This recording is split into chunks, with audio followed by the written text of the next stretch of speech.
কুফানগরীতে এক নাস্তিক ছিল। সে বলে বেড়াতো, আমি আল্লাহরে দেখি না তাই মানি না। কুফানগরীর লোকজন বলে, আমাদের এক ইমাম আছে নাম নু'মান ইবনে সাবিত, ওনার সাথে বসলে তুমি আল্লাহরে দেখতে পাবা। সে বলে, তাই তাহলে তোমাদের ইমামকে ডাকো। সাইয়েদনা ইমাম আবু হানিফা টাইম দিলেন, এই জুমার দিন, আজকে জুমার দিন না, এই জুমার নামাজের পরে ঠিক ভর দুপুরে 2টায় সবাই আমরা একত্রিত হব। নাস্তিকও আসবে, সাইয়েদনা ইমাম আবু হানিফাও আসবে। জুমার সালাতের পরে লোকের বন্যা বয়ে গেল, বাঁধ ভাঙা জোয়ার, অনেক মানুষ। নাস্তিক এসেছে, লক্ষ লক্ষ লোক এসেছে, আসে নাই ইমাম আবু হানিফা। আসে না আধা ঘন্টা, 1 ঘন্টা, 2 ঘন্টা পরে আসছে।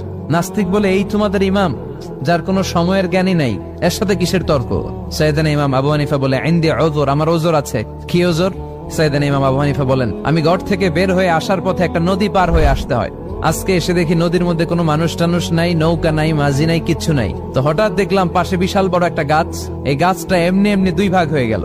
হঠাৎ গাছ থেকে এমনি এমনি লম্বা তক্তা হয়ে গেল। এমনি এমনি তক্তাগুলো জোড়া লেগে নৌকা হয়ে গেল। আর নৌকা আমার সামনে আসলো, মাঝি ছাড়া, লগি বৈঠা ছাড়া। আমি নৌকায় যেয়ে বসলাম, নৌকাটা আমার নিয়ে টান দিয়ে সাঁ করে ওপারে নিয়ে গেল। তো এই যে এই কাজগুলো আর প্রসেসিং গুলো হতে আমার 2 ঘন্টা সময় লেগেছে। নাস্তিক কয়, তবে ইমাম গাঞ্জা খাইছে, মাথার তার ছিঁড়া গেছে, নাহলে কোনো সুস্থ মানুষ কথা বলতে পারে? এমনি এমনি নাকি গাছ ভেঙে তক্তা হয়, এমনি এমনি নাকি তক্তা লেগে নৌকা হয়, এমনি এমনি নাকি মাঝি ছাড়া নৌকা চলে? সাইয়েদনা ইমাম আবু হানিফা বললেন, এই তো আপনি লাইনে চলে আসছেন।